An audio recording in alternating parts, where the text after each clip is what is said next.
Like most Jewish children, my father had two sets of names. The one that appears on his birth certificate, Isaac Jonas, would soon give way to Isidore, and eventually Irving. But his Hebrew name would never change.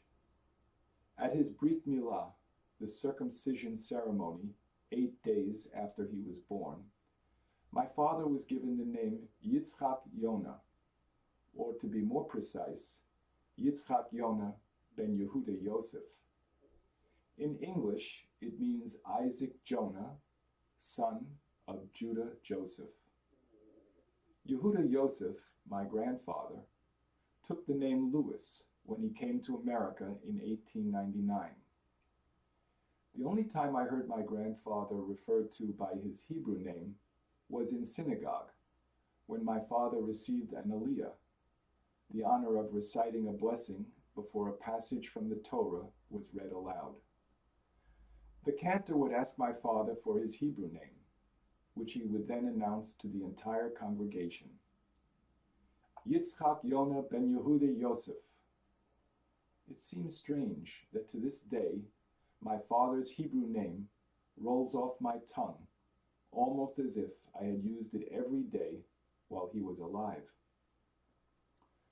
Once a year, Irving would leave for synagogue to recite prayers in memory of Louis, who died on the eve of Rosh Hashanah in 1944, 4 years before I was born.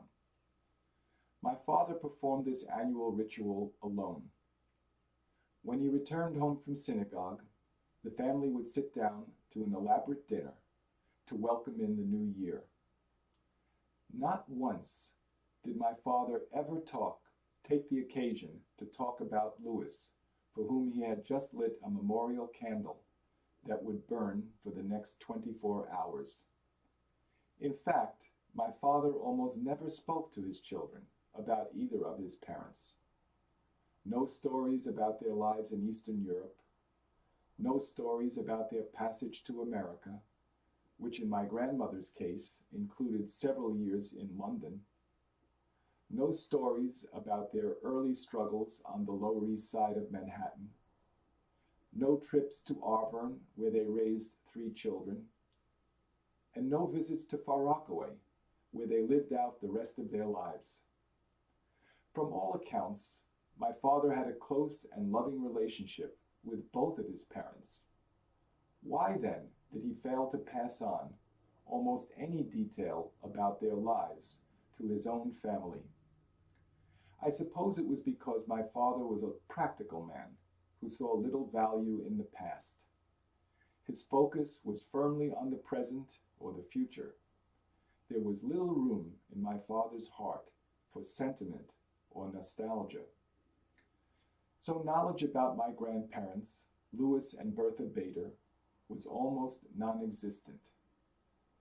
But a passing comment that my mother made at the dinner table, only once, made a lasting impression. She recalled that my father's parents had once lived in a small town called Atania. She didn't say where this was exactly, and she probably didn't know. But in sober tones, she told her children never to forget the name of this place. Although I had little knowledge about my grandparents, I was filled with curiosity.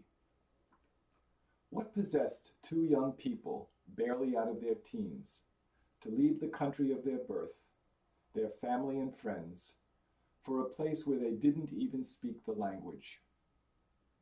I would later find out that they brought with them no savings to fall back on while they struggled to gain a foothold in America. Their blue-collar occupations, tailor and cigarette maker, were not promising avenues to the comforts of a middle-class life. My father left precious little behind about my grandparents, except for a few old photographs.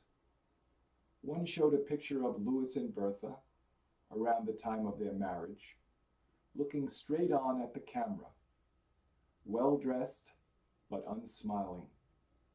My grandfather sported a handlebar mustache.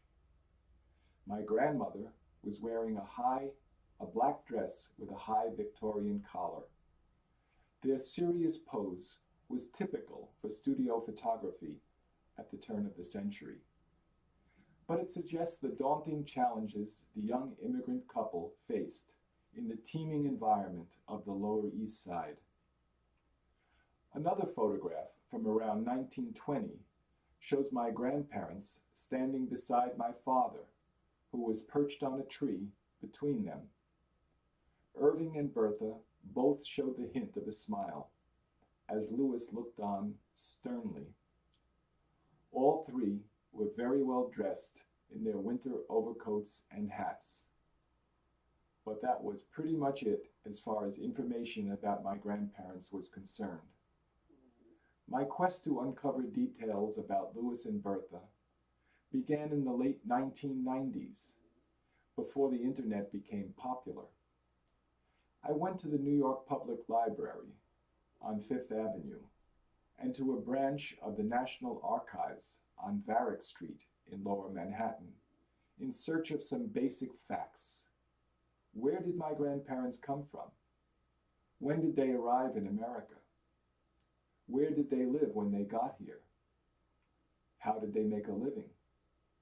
Did their parents or siblings also make the journey?